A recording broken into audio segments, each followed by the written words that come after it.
21 June శనివారం గోచార ఫలితాలు. ఓం గణనాన్త్వా గణపతిగం హవామహే కవిం కవీనాముపమశ్రవస్తమం జ్యేష్ఠరాజం బ్రహ్మణస్పదాన శృణ్వన్నోతిభిస్సిదసాదనం శ్రీమహాగణాధిపతయే నమో నమః.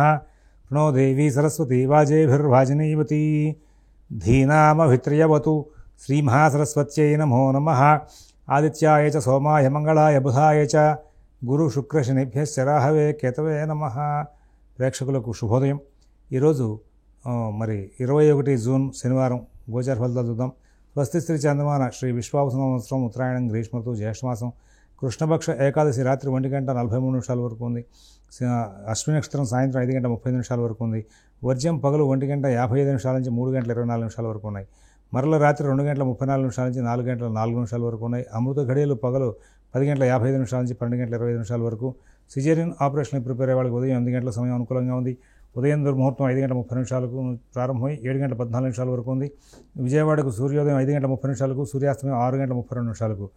ఇవాళ గ్రహచారం చూస్తే కుంభంలో రాహువు, మీనంలో శని, మేషంలో శని శుక్రచంద్రులు, మిథునంలో రవి బుధ గురువులు, కుజకేతువులు సింహంలో ఉన్నారు. ఓం శివరామ గోవింద నారాయణ మహాదేవ. ఓం శివరామ గోవింద నారాయణ మహాదేవ. ఓం శివరామ గోవింద నారాయణ మహాదేవ. మనకి ప్రాచీనంగా ఇప్పుడు మనకి అలవాట్లు కొత్త భక్తి కార్యక్రమాలు, కొత్త వ్యవహారాలు అలవాటయ్యి మన ప్రాచీన సాంప్రదాయాలు మనం మర్చిపోతున్నాం. అయితే పూర్వం శనివారం నాడు తప్పనిసరిగా ఉపవాస వ్రతం చేస్తూ ఉండేవాళ్ళు. అంటే గ్రహస్థితికి జీవనోపాధి, ఆయుష్ రెండు చక్కగా ఉండాలంటే శనేశ్వరుడు అనుగ్రహించాలి.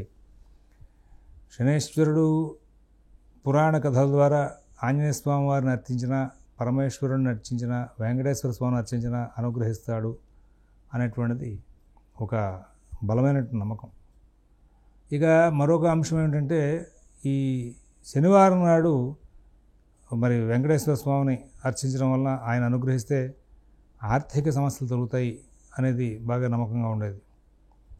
పైగా మన ఆచార వ్యవహారాల్లో ఆయుర్వేదం ప్రధానంగా మంచి పాత్ర పోషిస్తూ ఉంటుంది అనుకున్నాం. అందులో భాగంగా మరి వారంలో కనీసం ఒక రోజున మనం ఉపవాస వ్రతాలు కనుక చేస్తే వాటి మూలంగా మళ్ళీ జీర్ణశక్తి బాగా అనుకూలం అవుతుంది. ఈ నిమిత్తంగా కూడా అనుకూలం అవుతున్న ఉద్దేశం శనివారం నాడు ఒక పూట భోజనం చేసి ఒక పూట పలహారం చేస్తూ ఉండేవాళ్ళు, ఏకభుక్తం. తర్వాత అసలు ఏకాదశి ఉపవాసం చేయకుండా ఎవరు ఉండేవాళ్ళు కాదు పూర్వం. అందరూ ఉపవాసం చేసేవాళ్ళు ఏకాదశి. 15 రోజులకు ఒకసారి సీక్వెన్స్ కరెక్ట్గా యూనిఫామ్గా 15 రోజులకు ఒకసారి ఈ ఏకాదశి వ్రతం కనుక చేస్తూ ఉంటే మనకి లోపల ఆర్గాన్స్ అన్నీ కూడా మళ్ళీ యాక్టివేట్ అయ్యే అవకాశం వస్తుంది అనేది గట్టి నమ్మకం. ప్రాక్టికల్గా అది ప్రూవ్డ్, అటువంటి మంచిది అంశం అన్నమాట.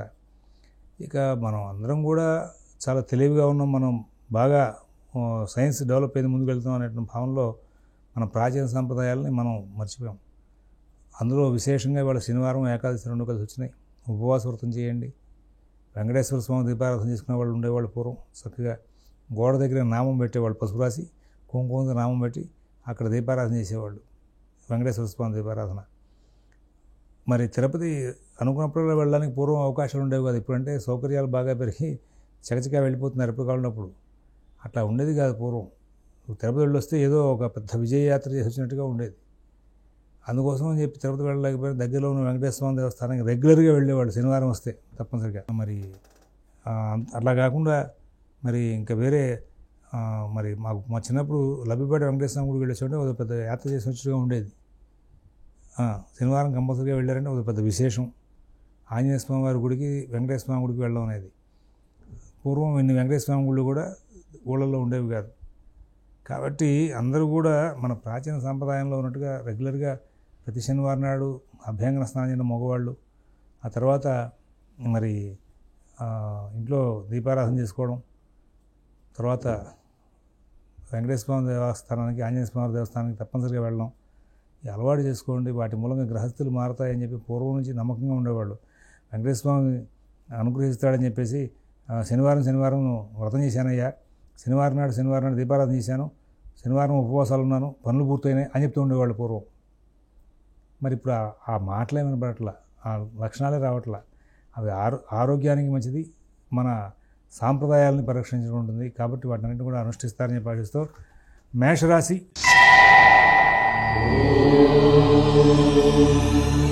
ఈ రోజున మేషరాశి వాళ్ళు చాలా తెలివిగా ఓర్పుగా వ్యవహరించి చాలా కార్యక్రమాలని సానుకూలం చేసుకుంటూ ఉంటారు. కుటుంబ విషయాలు, ఉద్యోగ వ్యాపార విషయాలు, ఆర్థిక ఆరోగ్య విషయాల్లో సత్ఫలితాలు తీసుకుంటారు. విదేశీ నివాస ప్రయత్నాలు, స్థిరాస్తి కొనుగోలు ప్రయత్నాలు, కోర్టు వ్యవహారాల్లో చక్కటి ఫలితాలు ఉంటాయి. ఎటువంటి ఇబ్బందులు లేనటువంటి మంచి జీవితాన్ని గడుపుతూ నూతన ఉద్యోగ వ్యాపార విషయాల్లో లాభాలు పొందుతూ ముందుకు వెళ్ళే అవకాశం వస్తుంది. అశ్విని నక్షత్రం వాళ్ళకి అన్ని విధాల లాభాలు ఉంటాయి. భరణి నక్షత్రం వాళ్ళకి ప్రత్యేకమైన శ్రద్ధ జాగ్రత్త వహిస్తూ ముందుకు వెళ్ళే అవకాశాలు ఉంటాయి. కృతిగా ఒకటి పాదం వాళ్ళకి ఎటువంటి ఇబ్బందులు లేనటువంటి జీవితాన్ని గడిపే అవకాశం ఉంది. అలాగే వృషభ రాశి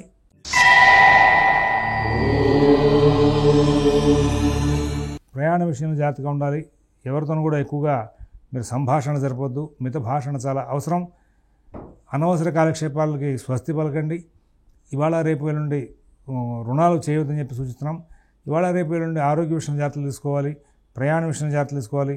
విదేశీ నివాస ప్రయత్నాలు, స్థిరాస్తి కొనుగోలు ప్రయత్నాలు, కోర్టు వ్యవహారాలు, రుణ వ్యవహారాలు కూడా ప్రత్యేకమైన శ్రద్ధ జాగ్రత్త కనబరుస్తూ ముందుకు వెళ్ళవలసిన అవసరం ఉంది. ఇక్కడ మరి వృషభ రాశిలో ఉన్నటువంటి కృతిక 2, 3, 4 పాదాల వాళ్ళకి ఉద్యోగ వ్యాపార విషయాల్లో ప్రత్యేక జాగ్రత్తలు అవసరం. అలాగే రోహిణి నక్షత్రం వాళ్ళు ప్రతి విషయాన్ని కూడా బాగా జాగ్రత్తలు తీసుకుంటూ ముందుకు వెళ్ళాలి. అలాగే మృగశిర 1, 2 పాదాల వాళ్ళకి ఎటువంటి సమస్యలు వచ్చినా కానీ ప్రత్యేక శ్రద్ధతో జాగ్రత్త నడుపుకుంటూ ముందుకు వెళ్ళాల్సిన అవసరాలు ఉన్నాయని చెప్పి సూచిస్తున్నాం.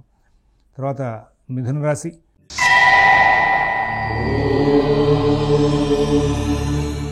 ఆర్థిక కార్యకలాపాలు చాలా బాగుంటాయి. ఆరోగ్య విషయాలు చాలా బాగుంటాయి. నూతన ఉద్యోగ వ్యాపార విషయాల్లో సత్ఫలితాలు ఉంటాయి.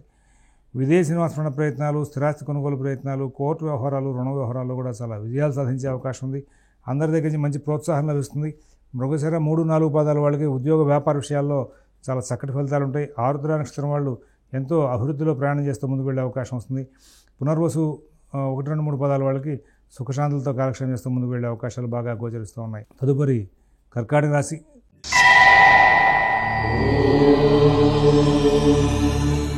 ప్రత్యేకమైన జాగ్రత్తలు పాటిస్తారు.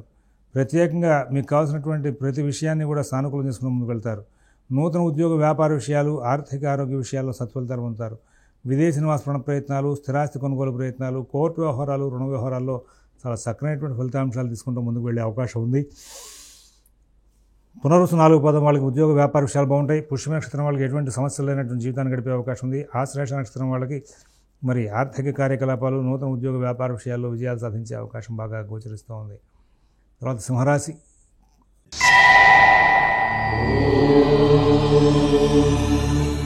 ఇక్కడ గ్రహాలు అనుకూలించేవి ఉన్నాయో ప్రతికూలించేవి కూడా అన్నీ ఉన్నాయి. అయితే ఇక్కడ సాధారణ స్థాయి ఫలితాలతో కాలక్షేపం జరుగుతుంది.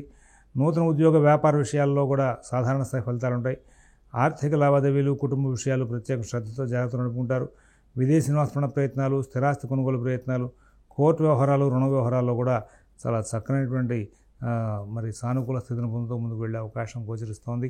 మఘా నక్షత్రం వాళ్ళకి కుటుంబ విషయాల్లో, ఉద్యోగ వ్యాపార విషయాలు ప్రత్యేక శ్రద్ధ జాగ్రత్త అవసరమని సూచిస్తున్నాం. పుబ్బా నక్షత్రం వాళ్ళ కార్యక్రమాలని మరి చాలా జాగ్రత్తగా నడుపుకుంటారు. అలాగే ఉత్తర 1 పాదం వాళ్ళకి ఎటువంటి సమస్య లేనటువంటి జీవితాన్ని గడిపే అవకాశం ఉంది. తర్వాత కన్యారాశి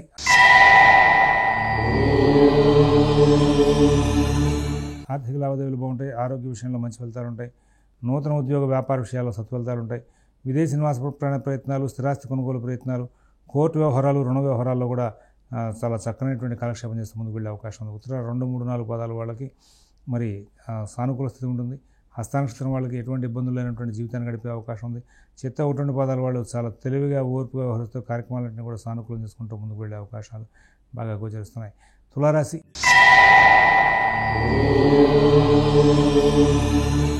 ఈరోజున గ్రహచారం చాలా అద్భుతంగా ఉంది. ఉద్యోగ వ్యాపార విషయాల్లో సత్ఫలితాలు ఉంటాయి. ఆర్థిక ఆరోగ్య విషయాల్లో కూడా సత్ఫలితాలు ఉంటాయి. విదేశీ నివాస ప్రయత్నాలు, స్థిరాస్తి కొనుగోలు ప్రయత్నాలు, కోర్టు వ్యవహారాలు, రుణ వ్యవహారాలు కూడా సత్ఫలితాలు ఉంటాయి. ఈ రాశిలో ఉన్నటువంటి 3 నక్షత్రాల వాళ్ళకి ఈ రోజున ప్రతి విషయం కూడా సానుకూలంగా నడిచే అవకాశం ఉంది. చాలా చక్కటి ఫలితాలు వచ్చే అవకాశం ఉంది. వృశ్చిక రాశి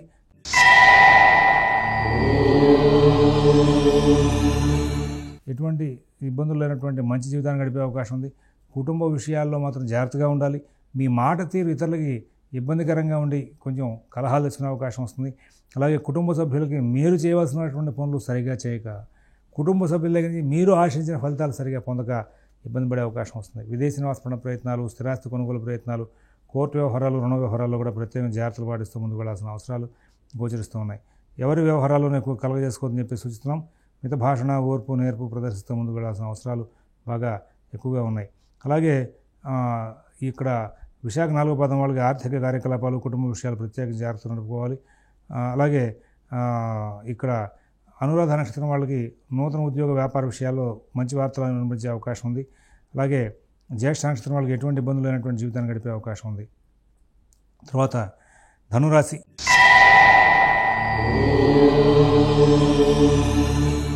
ఆర్థిక కార్యకలాపాలు బాగుంటాయి. నూతన ఉద్యోగ వ్యాపార విషయాలు బాగుంటాయి. విదేశీ నివాస ప్రయత్నాలు, స్థిరాస్తి కొనుగోలు ప్రయత్నాలు, కోర్టు వ్యవహారాలు, రుణ వ్యవహారాల్లో కూడా చక్కటి ఫలితాలు వచ్చే అవకాశం వస్తుంది. ఆర్థిక లావాదేవీలు, కుటుంబ విషయాలు జాగ్రత్తగా చూసుకోవాలి.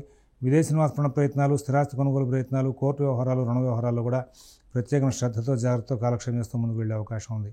నూతన ఉద్యోగ వ్యాపార విషయాల్లో కూడా కాలక్షేపం జాగ్రత్తగా నడిపే అవకాశం వస్తుంది. ఎవరి వ్యవహారాలు ఎక్కువ కలగజేసుకోవద్దని చెప్పి సూచిస్తున్నాం. అలాగే మూలా నక్షత్రం వీళ్ళకి ఆర్థిక కార్యకలాపాలు, ఉద్యోగ వ్యాపార విషయాల్లో మంచి ఫలితాలు ఉంటాయి. పూర్వాషాఢ నక్షత్రం వాళ్ళకి ఎటువంటి సమస్య లేకుండా కాలక్షేపం జరిగే అవకాశం ఉంది. ఉత్తరాషాఢ 1వ పాదం వాళ్ళకి నూతన ఉద్యోగ వ్యాపార విషయాలు, అలాగే ఆర్థిక ఆరోగ్య విషయాలు కూడా ప్రత్యేక శ్రద్ధతో జాగ్రత్త నడుపుకుంటూ ముందుకు వెళ్ళాల్సిన అవసరం ఉంది. తర్వాత మకర రాశి.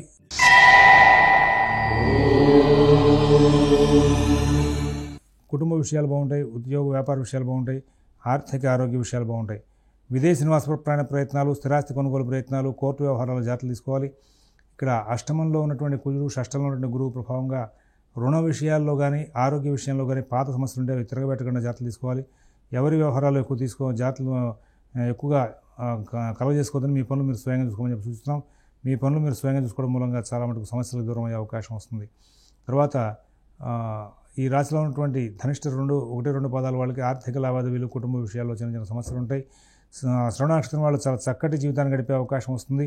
అలాగే ఉత్తరాషాఢ 2-3-4 పాదాల వాళ్ళకి నూతన ఉద్యోగ వ్యాపార విషయాల్లో చాలా చక్కనైనటువంటి లాభాలు అందుకుండా ముందుకు వెళ్ళే అవకాశం వస్తుంది. తర్వాత కుంభరాశి.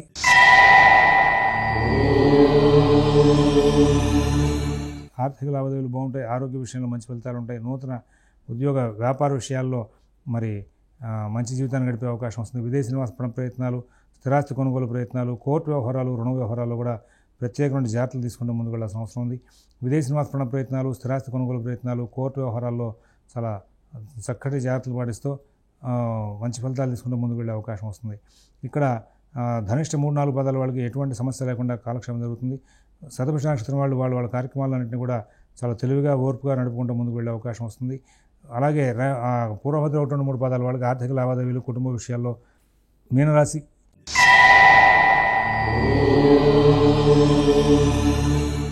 ఈ రోజున మీనరాశి వాళ్ళకి ఆర్థిక కార్యకలాపాలు బాగుంటాయి. ఉద్యోగ వ్యాపార విషయాల్లో సత్ఫలితాలు ఉంటాయి. విదేశీ నివాస ప్రయత్నాలు, స్థిరాస్తి కొనుగోలు ప్రయత్నాలు, కోర్టు వ్యవహారాలు, రుణ వ్యవహారాలు కూడా మంచి ఫలితాలు వచ్చే అవకాశం ఉంది. మరి ఈ రోజున ఈ యొక్క రాశి వాళ్ళకి అన్ని కార్యక్రమాల్లో కూడా ప్రత్యేకంగా జాగ్రత్తలు తీసుకొని చెప్పి సూచిస్తున్నాం. పూర్వభద్ర 4వ పాదం వాళ్ళకి ఆర్థిక కార్యకలాపాల్లో, ఉద్యోగ వ్యాపార విషయాల్లో సత్ఫలితాలు ఉంటాయి. ఉత్తరభద్ర నక్షత్రం వాళ్ళు అన్ని కార్యక్రమాలను కూడా ఆలస్యమైనప్పటికీ కూడా సానుకూలం చేసుకుంటూ ముందుకు వెళ్ళే అవకాశం వస్తుంది. రేవతి నక్షత్రం వాళ్ళకి నూతన ఉద్యోగ వ్యాపార విషయాలు, విదేశీ నివాస ప్రయత్నాలు, స్థిరాస్తి కొనుగోలు ప్రయత్నాలు అన్నింటిలోనూ కూడా మరి మంచి ఫలితాలు తీసుకుంటూ ముందుకు వెళ్ళే అవకాశం వస్తుంది. స్వస్తి ప్రజాభ్యః పరిపాలయంతాం న్యాయ్యేన మార్గేణ మహీన్మహేషాః గోబ్రాహ్మణేభ్యః శుభమస్తు నిత్యం. లోకాః సమస్తాః సుఖినో భవంతు. ఓం దత్సతు.